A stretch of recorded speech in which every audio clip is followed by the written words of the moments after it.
Hi, I'm Kimberley Rudder, nutritionist here at Heart and Stroke Foundation of Barbados, and today we're going to talk a bit about meal preparation. So lunch, we look forward to lunch. You know, you've gotten into your work and then in 2 it's midday and it's time to eat lunch. And we can make the best of our lunch by carrying lunch to work.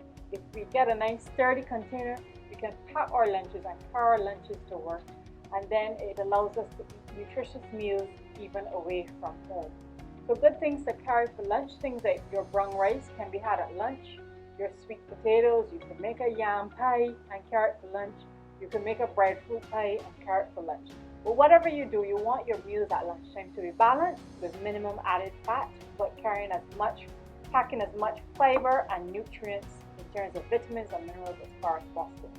So your lunch should have a starch component or a carbohydrate component, and that is usually a fist size in your meal container, and then it should have half of the container should be vegetables, or half of your plate should be vegetables.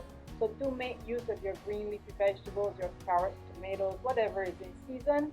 And then you are allotted a palm-sized portion of protein, and ideally that protein should be lean protein. So cuts of chicken breast, turkey breast, a piece of fish. These are your lean options.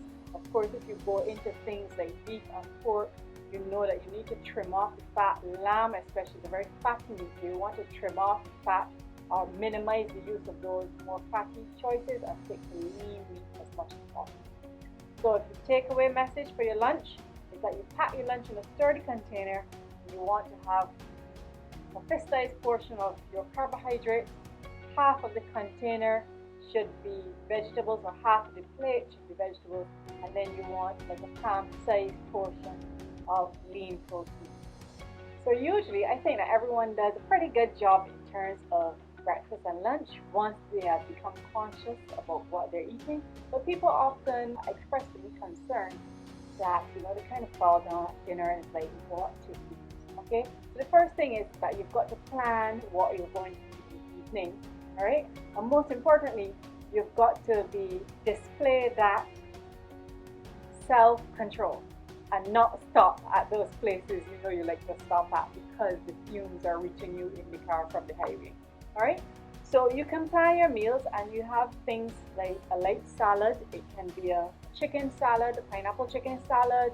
It can be a tuna salad. It can be a seafood salad. So you're using your lettuce, you're using your tomatoes, your carrots, as well as your source of protein. Also, you may want to incorporate a small portion of starch depending on how your day went. A small portion of carbohydrate would be suitable. All right, and when I say a small portion, it's a half cup to a cup portion. We don't want to fill the plate with carbohydrate at night, because what that tends to do is, because we're not active while we're resting, very active while we're resting, then the body tends to store that as body fat. And so to avoid that, we just put just moderate amounts of carbohydrate, just enough to keep you going through the night. Remember that the meal preparation, planning ahead is key. Most often we fall down in terms of our meal preparation choice and what we're putting in and how we're preparing it. When we didn't plan, so we kind of scrambled. I'm hungry, I want to get something fast, and that's where we fall down. So try to keep ahead of things and plan what you're going to eat each day of the week.